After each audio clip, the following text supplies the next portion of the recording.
A very good morning to all of you.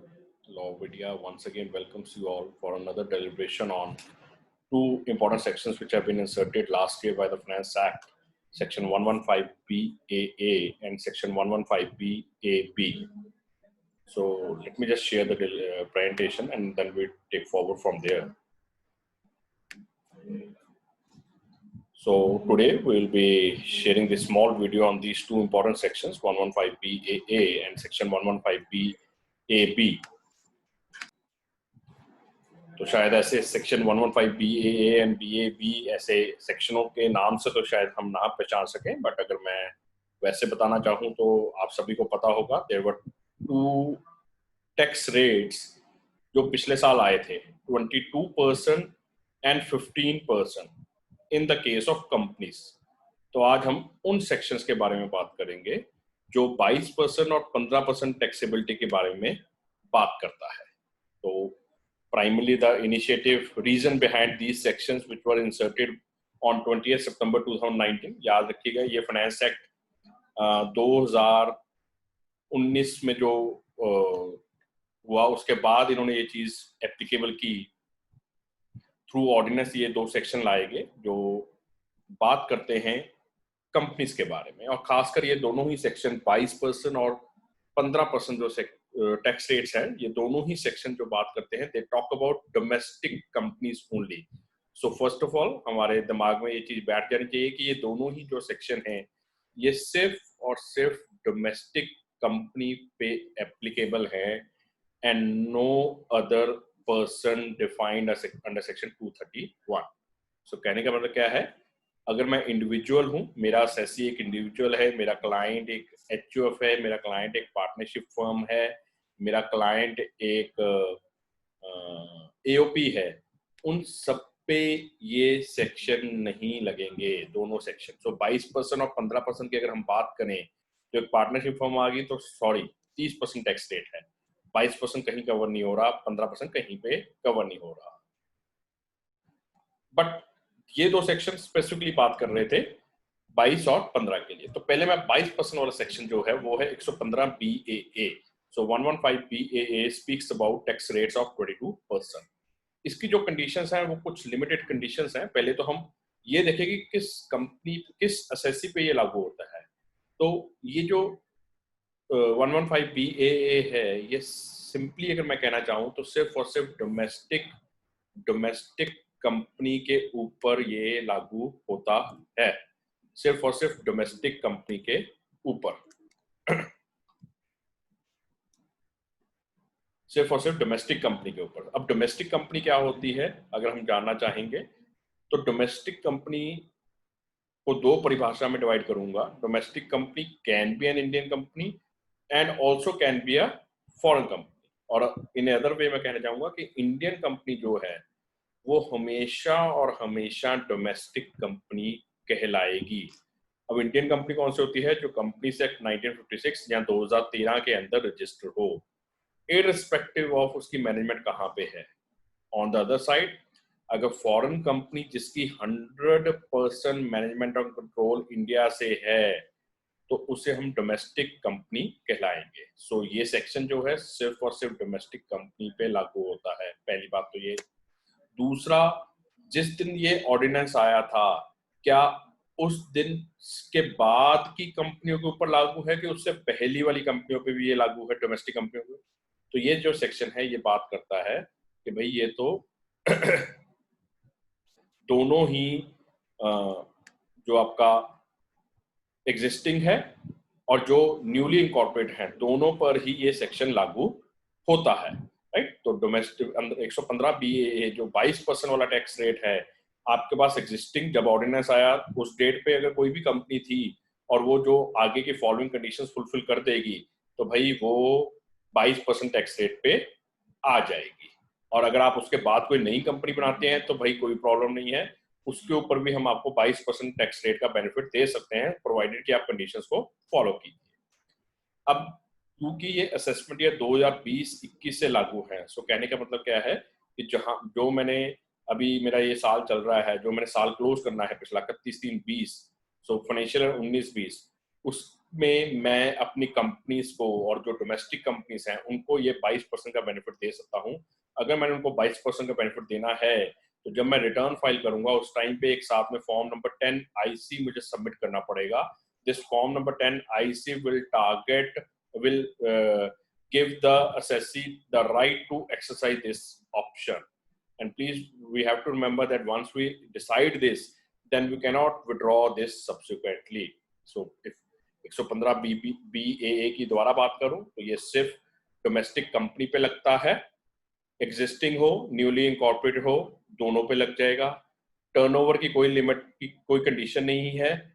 Tax rate 22% का लगेगा। हाँ जी, याद रखेंगे 22% के ऊपर सरचार्ज और हेल्थ एंड एजुकेशन सेस दोनों ही एक्स्ट्रा लगेंगे। सो इफेक्टिव टैक्स रेट जो है वो अप्रोक्सीमेटली 25.8 के आसपास का रहेगा। और पांचवा, हमें before filing of return 10 IC form submit करना पड़ेगा। तो ये बात होगी 22% टैक्स रेट वाले सेक्शन की। अब हम आगे बढ़ते हैं। सेक्शन 115 BAB ये बात करता है 15% की। और सबसे इंपॉर्टेंट यहाँ पे क्या है कि ये भी डोमेस्टिक कंपनी के बारे में ही बात करता है। जो भी अपने पीछे समझा था कि what is a domestic company, उसी सेम डेफिनेशन उसी सेम असेसी के ऊपर ये सेक्शन भी लागू है। बट प्लीज हमें जो समझना है वो क्या है कि ये सेक्शन सिर्फ और सिर्फ manufacturing make in India initiative manufacturing domestic companies के ऊपर ही लागू होता है। 115 BAA चाहे एग्जिस्टिंग डोमेस्टिक कंपनीज थी चाहे न्यूली इनकॉर्पोरेटेड कंपनीज थी, दोनों को बेनिफिट दे रही थी। बट कृपया यहाँ पे थर्ड लेवल पे अपन अगर देखते हैं रजिस्ट्रेशन एंड कमेंसमेंट, ये कौन सी डोमेस्टिक कंपनीज जो मैन्युफैक्चरिंग होंगी and the one who has been set up and incorporated on और आफ्टर 1 अक्टूबर 2019। सो कहने का मतलब अक्टूबर 2019 के बाद जो कंपनियां बनेंगी उन्हीं को इस सेक्शन की का बेनिफिट मिलेगा, उन्हीं को उस सेक्शन का बेनिफिट मिलेगा। और उनको मार्च 31, 2023 से पहले पहले मैन्युफैक्चरिंग और प्रोडक्शन ऑफ एन आर्टिकल और थिंग करनी पड़ेगी। सेक्शन 115 BAA जो है that is applicable to all domestic companies whether they are into manufacturing, into service or into trading, no issues. Whereas section 115 BAB specifically says that it will be applicable only to manufacturing. So अगर आपकी manufacturing नहीं है, आपकी service line है, तो भाई आप 22% का बेनिफिट ले लीजिए अगर आप कंडीशन फुलफिल करते हैं। ऑन द अदर साइड अगर आपने 15% का बेनिफिट लेना है तो then you will have to get involve into जहां पे 115 BAA 22% की बात कर रहा था, ये 15% की बात कर रहा है। और इस केस में सिर्फ और सिर्फ मैन्युफैक्चरिंग कंपनीज को ही इसका बेनिफिट मिलेगा और जो नई कंपनीज होंगी उन्हीं को मिलेगा जो 1 अक्टूबर 2019 के बाद इनकॉर्पोरेट हुई है। 115 BAA क्या कह रहा था, न्यूली या एग्जिस्टिंग दोनों को मिलेगा। So one difference in both the sections is what this is applicable to new companies whereas that is applicable to old companies as well as new companies। और यहाँ पे new company का क्या मतलब है, the one which has been incorporated after 1 October 2019। वहां पे हमें before filing of return form number 10 IC file करना था, यहाँ पे हमें 10 ID फाइल करना है। सो जिस टाइम पे हमारे आर्टिकल्स हमारे स्टाफ रिटर्न फाइल करने वाले होंगे और कंपनीज की रिटर्नें होंगी तो हमें देखना है कि क्या उनकी टैक्स रेट 22% होगी कि 15% होगी कि 25% होगी कि 30% होगी। तो जहां पे भी हमें जो भी बेनिफिट अवेल करवा सकते हैं हम उनको उसके अकॉर्डिंग वो बेनिफिट अवेल करवाना। अब जहां तक कंपनीज की बात है तो वहां पे तो कंपनीज की जो कंडीशन थी वो बड़ी लिमिटेड थी। यहाँ पे भी अगर हम इस शीट पे देख रहे हैं, इस प्रेजेंटेशन की इस शीट को देखते हैं तो यहाँ तक तो यही बात करता है। थोड़ा सा इससे आगे उसने एक्ट ने मैन्युफैक्चरिंग को थोड़ा सा आगे डिफाइन किया है कि भाई वो कंपनीज जो इन कंडीशंस को फॉलो करेगी उन्हीं को हम इस सेक्शन में 115 BAB में बेनिफिट देंगे। अब वो क्या बात करता है, जो भी डोमेस्टिक कंपनी मैं यहाँ पे क्रिएट करूंगा after 1 October 2019 that should not be formed by splitting up or reconstruction of a business already in existence। कहने का मतलब मेरी ऑलरेडी एक कंपनी चल रही है जिसके ऊपर 30% टैक्स रेट था और जैसे ही, और मैं मैन्युफैक्चरिंग में हूँ, सपोज कीजिए मैं फार्मा मैन्युफैक्चरिंग में हूँ, जैसे ही मुझे ये सेक्शन मिला, जैसे ही मुझे ये सेक्शन पता चला कि अरे भाई 15% वाला हिसाब किताब भी है, तो मैंने अपने एडवाइजर से सलाह ली, तो उसने कहा कि सर आप इसमें आ जाओ, बट सर इसके लिए आपको नई कंपनी बनानी पड़ेगी। हाँ जी, तो नई कंपनी बना देते हैं। तो भाई वहीं पे वही सेटअप है, सब कुछ वही, लैंड एंड बिल्डिंग सब कुछ वही है, तो भाई हम इसको उसी को रिकंस्ट्रक्ट कर देते हैं। सॉरी, वो चीज नहीं है। हाँ, हम वहां पे ऑलरेडी एक अच्छी टर्नओवर कर रहे थे, अब हमें पता चला कि 15% टैक्स रेट है, तो हम स्प्लिट अप कर रहे हैं बिजनेस को, आधा वहां रख लेंगे, आधा नई कंपनी में रखेंगे। सॉरी, फिर आपको इस सेक्शन का बेनिफिट नहीं मिलेगा। दूसरा, ओल्ड प्लांट एंड मशीनरी मैं नहीं यूज कर सकता। The maximum which I can use is 20% of the total value, cost value of plant and machinery which was standing, which is it which will be standing in my books of this new domestic company. उसकी total 20%, कहने का मतलब मेरे पास 50 करोड़ की machinery लग गई, तो at max 20%, 10 crore की मैक्सिमम मैं वैल्यू की ओल्ड प्लांट एंड मशीनरी ले सकता हूं। Imported old plant and machinery allowed है, irrespective of imported old plant and machinery allowed है, अगर वो इंडिया में कभी भी यूज नहीं हुई और उस पर डेप्रिसिएशन नहीं ली गई। तीसरा, जो भी बिल्डिंग थी वहां पे, does not use any building which was previously use as a hotel और अ कन्वेंशन सेंटर। मेरे पास सिंपल सी बात है, सेक्शन 80 आईडी जो था, ये कॉमनवेल्थ गेम्स के टाइम पे 2010 में से ये सेक्शन आया था, और एनसीआर में ये सेक्शन एप्लीकेबल था। तो वहां पे ये प्रमोट कर रहा था होटल्स और कन्वेंशन सेंटर्स को, क्योंकि नेचुरली जब कॉमनवेल्थ गेम्स हैं, कॉमनवेल्थ नेशंस वहां पर आएंगे, तो उनके लिए टूरिज्म को प्रमोट करने के लिए वहां पे होटल्स और कन्वेंशन सेंटर्स को कुछ बेनिफिट दिया गया, जो एटीआईडी के अंदर बेनिफिट अवेलेबल था। अब आज की डेट में मे बी वो प्रॉपर्टीज जो हैं वो एज इट इज जंक पड़ी हो, उनको कोई यूज ना हो रहा हो, तो जैसे ही ये सेक्शन आया, तो लोगों ने कहा क्यों ना अब हम तो काम शुरू करना चाहेंगे, तो नए सेक्शन का बेनिफिट लेते हुए बिल्डिंग्स ढूंढ रहे हैं। अगर उन्होंने ऐसी कोई बिल्डिंग जिसमें जो पहले एज अ होटल या कन्वेंशन सेंटर थी उसको यूज करना चाहते हैं और इस सेक्शन का बेनिफिट लेना चाहते हैं, तो सॉरी, वो बेनिफिट नहीं मिलेगा। सो मैं फिर से इन पहले 4 पॉइंटों को दोहराता हूं। स्प्लिटिंग अप रिकंस्ट्रक्शन से नहीं होना चाहिए। Old plant and machinery not exceeding 20% नहीं अलाउड है। इंपोर्टेड और old plant and machinery allowed है, provided that it is not used in India. So जो imported old plant and machinery अगर अलाउड है, अगर वो इंडिया में कभी यूज नहीं हुई। तीसरा, कोई भी बिल्डिंग जो पहले होटल या कन्वेंशन सेंटर के लिए यूज हो रही थी उसको हम अब नहीं यूज कर सकते अपनी मैन्युफैक्चरिंग स्टार्ट करने के लिए और सेक्शन 115 बीएबी का बेनिफिट लेने के लिए। आगे लास्ट पॉइंट, इस पे और आगे चलते हैं। वो कहता है कि कुछ मैन्युफैक्चरिंग को, उसने पिछली शीट पे क्या कहा था कि भाई set up and incorporated on or after 1st October 2019 and has commenced manufacturing or production of an article or thing. So certain are of an article or thing. It's a wide term. उसमें उसने कुछ exception कर दी कि these manufacturing businesses will not be allowed. ये कौन से हैं? Last point पे ध्यान देते हैं।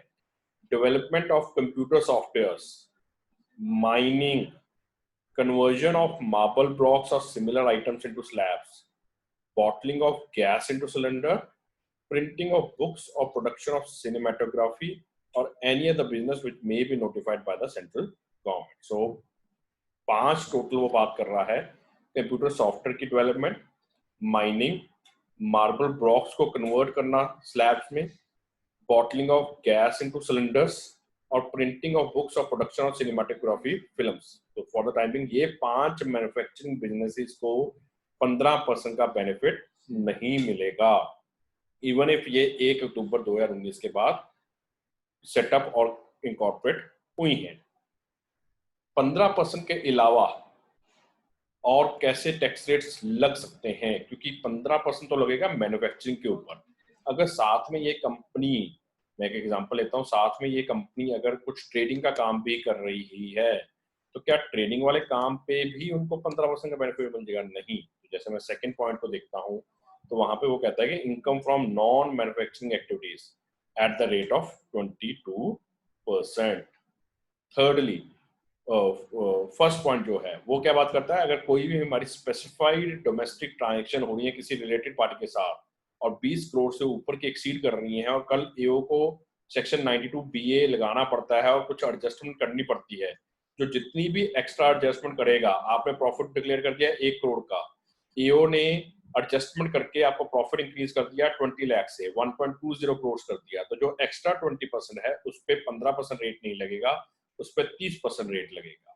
Thirdly, short term capital gains, जो भी शॉर्ट टर्म कैपिटल गेन्स आपको होंगे उसके ऊपर 22% टैक्स रेट लगेगा, ना कि 15%। अगर हमें पता हो, याद हो, तो शॉर्ट टर्म कैपिटल गेन्स जो हैं those are taxable at the general rates, जो स्लैब रेट्स या जो भी जनरल रेट्स डिफाइंड हैं उन पे टैक्सेबल होता है। तो जनरली यहाँ का जनरल टैक्स रेट क्या है? 15%। तो क्या वो 15% पे टैक्स होगा? इस केस में वो कह रहा है कि नहीं, वो 22% पे होगा। अगर मुझे लॉन्ग टर्म कैपिटल गेन हो गया तो वो तो उसका तो एक स्पेसिफाइड सेक्शन है जो कहता है कि हम उसको 20% पे टैक्सेबल करेंगे। सो लॉन्ग टर्म तो 20% पे टैक्सेबल होगा, शॉर्ट टर्म जो है वो 22% पे टैक्सेबल होगा। सो अभी तक जो अपन ने समझा वो समझा कि किस किस डोमेस्टिक कंपनी के ऊपर ये दो सेक्शन लागू होते हैं। 115 BAA, दोबारा से एक बार रिवाइज कर लेते हैं। 115 BAA जो है वो डोमेस्टिक कंपनी, चाहे न्यूली हो चाहे एग्जिस्टिंग हो, दोनों पे एप्लीकेबल है। 115 BAB सिर्फ और सिर्फ newly the ones which were incorporated after 1 October 2019 उन पे एप्लीकेबल है। दूसरा 115 BAA जो है that is applicable to all kind of domestic companies whether into manufacturing, trading or service sector, whereas 115 BAB that is applicable only to the manufacturing domestic companies. So अभी तक अपन ने समझा था डोमेस्टिक कंपनीज का कि कौन सी कंपनीज के ऊपर ये लागू है। अब जिस कंपनी के ऊपर ये लागू हो गया उसको क्या करना पड़ेगा to get the benefit of 22% और 15%? Let's understand. So these are the certain deductions, incentives, losses which might not be available to these companies. First of all, वो सेक्शन 10AA की डिडक्शन नहीं क्लेम कर सकता। Second, additional depreciation, normal depreciation तो ले सकता है but additional depreciation under section 32 और इन्वेस्टमेंट अलाउंस 20% और 15% का जो बेनिफिट उसको मिलना था एक्स्ट्रा 32AD में या 32 में, उसका बेनिफिट उसको नहीं वो ले सकता। तो मैन्युफैक्चरिंग कंपनी जो थी उनको एडिशनल डेप्रिसिएशन का बेनिफिट मिलता था जो over and above the normal depreciation थी, वो नहीं मिलेगी। नोट में हमने क्लियरली लिख दिया कि नॉर्मल डेप्रिसिएशन इज अलाउड। थोड़ा सा इसको मैं यहीं पे क्लियर भी करना चाहता हूं, जब एडिशनल डेप्रिसिएशन नहीं मिल सकती तो उसकी carry forward unabsorbed depreciation relating to the additional depreciation वो भी नहीं मिल सकती। वेयरएज अगर मेरा जो लॉस जनरेट हुआ है वो from the normal depreciation generate हुआ है, जिसको हम अनअब्सॉर्ब्ड डेप्रिसिएशन कहते हैं and I related to the normal depreciation, then that is allowed to be set off. So दोबारा से रिपीट कर रहा हूं, एडिशनल डेप्रिसिएशन नहीं मिलेगी अगर आपने 15% या 22% का बेनिफिट लेना है, ना ही उससे रिलेटेड अगर कोई अनअब्सॉर्ब्ड डेप्रिसिएशन खड़ी है वो भी नहीं मिलेगी। 33AB जो tea coffee rubber manufacturing companies को डिडक्शन मिलती थी उसका बेनिफिट भी नहीं मिलेगा। साइट रेस्टोरेशन फंड 33AB, इन सेक्शंस को मैं थोड़ा सा जल्दी से रिपीट लेके चल रहा हूँ क्योंकि ये इतने रेलेवेंट नहीं है, उनसे रिलेटेड कोई डिडक्शन है वो नहीं मिलेगी। सेक्शन 35 साइंटिफिक रेवेन्यू और capital expenditure relating to scientific research under section 35 नहीं बेनिफिट मिलेगा। सो अभी तक इस शीट से क्या समझा है, सेक्शन 10AA एडिशनल डेप्रिसिएशन 32 की, इन्वेस्टमेंट अलाउंस 32AD का, 33AB की deduction to tea rubber coffee manufacturing companies, section 33ABA की डिडक्शन जो रेस्टोरेशन फंड्स को मिलती है, या फिर जो रेवेन्यू कैपिटल एक्सपेंडिचर है 35 का वो नहीं मिलेगा। आगे चलते हैं 35AD specific businesses, specified business की हम बात कर रहे थे। 100 बेड हॉस्पिटल है, 2 स्टार होटल है, अफोर्डेबल क्लासेस हैं, अफोर्डेबल हाउसिंग है,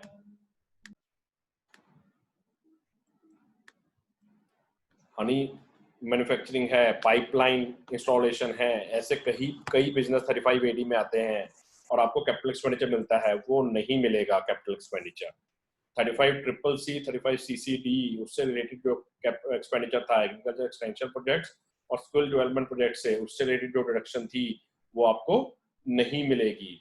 चैप्टर 6A की पार्ट सी की जो डिडक्शंस हैं 80IA, IP, IC, ID, IE, ये सब डिडक्शंस आपको नहीं मिलेंगी। 80 RRB, 80 QQB ये डिडक्शंस आपको नहीं मिलेंगी।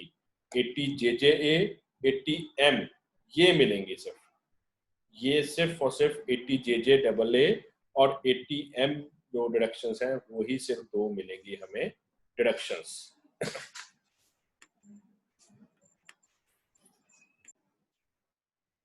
आगे चलते हैं।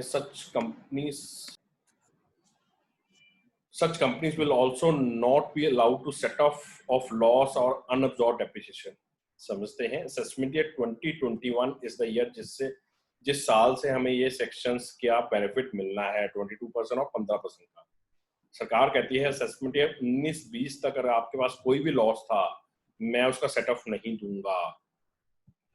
अनऑब्जॉर्ब डेप्रिसिएशन है पिछले सालों की, उसका बेनिफिट नहीं दूंगा। और हमने अभी पीछे शीट में समझा था जो अनऑब्जॉर्ब डेप्रिसिएशन की मैं बात कर रहा हूँ that is only relating to additional depreciation which has been created out of additional depreciation. तो अगर वो नॉर्मल डेप्रिसिएशन है तो मुझे वो अनऑब्जॉर्ब डेप्रिसिएशन का बेनिफिट मिल जाएगा। अदरवाइज लॉस और unabsorbed depreciation which was standing as on assessment year 1920 अब उनको मैं कैरी फॉरवर्ड करना चाहता हूँ 2021 में और सेट ऑफ करना चाहता हूँ तो भाई फिर मैं 22% और 15% का बेनिफिट नहीं ले पाऊंगा। तो ये वो सेक्शन की बात करता है। नेक्स्ट अमेल्गमेशन के केस में भी वो ये कह रहा है कि by virtue of deeming provision section 72A if the aforesaid company has any profit losses or depreciation it can't be set off। so again हम वही चीज बार रिपीट कर रहे हैं, लॉस और अनअब्जॉर्ब्ड डेप्रिसिएशन आपको नहीं मिलेगी। Next 2 points are applicable. मेरी किताबों में मैट 18-18.5% का टैक्स रेट जो था क्या वो पहले तो वो सेक्शन एप्लीकेबल है? नहीं, वो सेक्शन इन दोनों सेक्शंस को ओवरराइड नहीं करेगा, ये उसको ओवरराइड करेंगे। सो मैं 18.5% का बेनिफिट नहीं ले सकता या सोच सकता 22% और 18.5% की मैं कैलकुलेशन करवाऊं, नहीं मैं नहीं करवा सकता, मुझे 22% ही चूज करना पड़ेगा अगर मैंने वो ऑप्शन एक्सरसाइज कर दी। अगर मैंने 15% डिसाइड कर लिया तो 15% को ही लागू करूंगा। नेक्स्ट पॉइंट, असेसमेंट ये फिर से जैसे हमारा लॉस और अनअब्जॉर्ब्ड डेप्रिसिएशन था वैसे ही मेरा मैट क्रेडिट भी किताबों में खड़ा था। तो क्या मैं मैट क्रेडिट का बेनिफिट ले सकता हूँ? 115 JAA 2A में जो फॉल कर रहा है मैट क्रेडिट अवेलेबल है। तो कृपया ध्यान दीजिए, मैंने रेड में हमने यहाँ पे मार्क कर रखा है कि भाई वो बेनिफिट जो है टैक्स क्रेडिट का वो 115BA एक सेक्शन को नहीं मिलेगा। सो 22% जिन कंपनीज ने 22% टैक्स रेट का बेनिफिट लेना है उनको मैट क्रेडिट का बेनिफिट नहीं मिलेगा। जिन कौन सी मैन्युफैक्चरिंग कंपनी जिन्होंने 15% का टैक्स बेनिफिट लेना है उनका तो मैट क्रेडिट वैसे भी नहीं होगा क्योंकि those were created after 1 October 2019। So conclude करते हुए इन सबको लास्ट में एक नोट है उसको थोड़ा ध्यान दीजिएगा। 115B सॉरी वहां पे 115BBA लिखा हुआ है, वहां वो सेक्शन 115BAA है। इसकी एक्सरसाइज करने की कोई टाइम लिमिट नहीं है। सो कहने का मतलब असेसमेंट ईयर 2021 जो है इस साल से आपको ये ऑप्शन अवेलेबल है 22% लेने की। आप इस साल नहीं लेना चाहते, आप अगले साल सोच रहे हैं या उससे अगले साल सोच रहे हैं, अगले साल सोच रहे हैं कि मैं लेना चाहूंगा, अभी नहीं लेना चाहूंगा क्योंकि आपने कहीं ना कहीं कैलकुलेशन कर ली। आपने देखा कि यार मेरी किताबों में अनअब्जॉर्ब्ड डेप्रिसिएशन जो एडिशनल डेप्रिसिएशन से है और मेरे पास जो मैट क्रेडिट है वो बुक्स में काफी खड़ा है, पहले मैं उसको अकोमोडेट कर लूं, उसको कैलकुलेट कर लिया आपने और आपको लगता है कि अगले 1-2 साल 3 साल तो मैं उन्हीं का बेनिफिट ले लूंगा और मुझे कोई भी एक्स्ट्रा टैक्स रेट नहीं डाला, टैक्स लायबिलिटी नहीं राइज होगी, तो फिर आप क्यों 22% टैक्स देना चाहेंगे?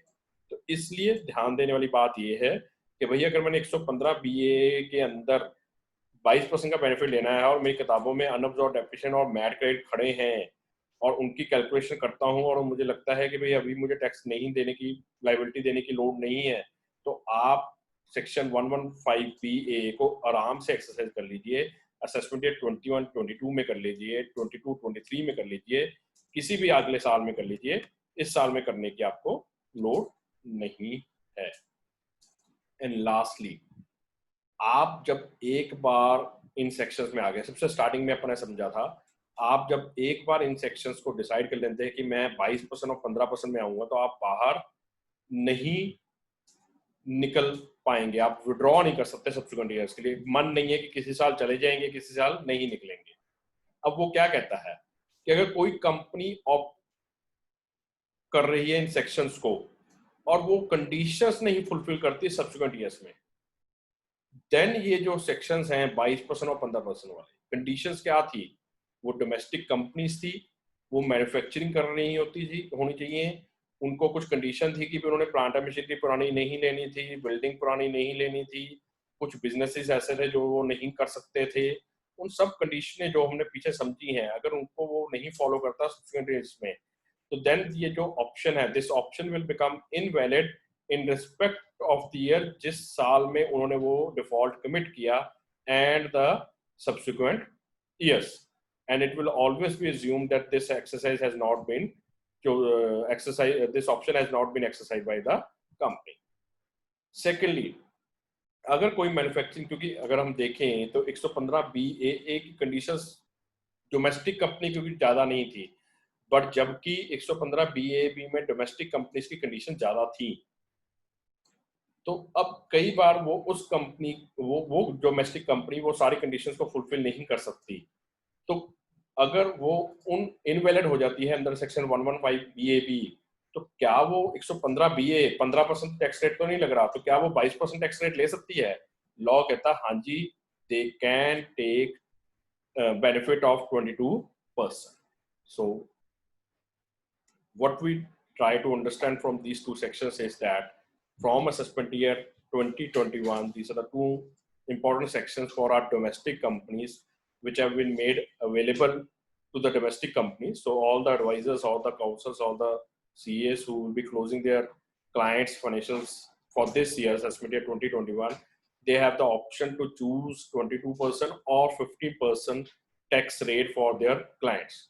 So if we go through this presentation and try to understand कि किस किस के ऊपर वो लागू है और क्या कंडीशंस को हमने फॉलो करना है, अगर हम कंडीशंस को फॉलो करते हैं और डोमेस्टिक कंपनी जो इस सेक्शंस में डिफाइंड है उनके अंडर फॉल करते हैं, तो हम 22% और 15% का टैक्स रेट का बेनिफिट ले सकते हैं और अपने क्लाइंट की टैक्स लायबिलिटी को रिड्यूस कर सकते हैं।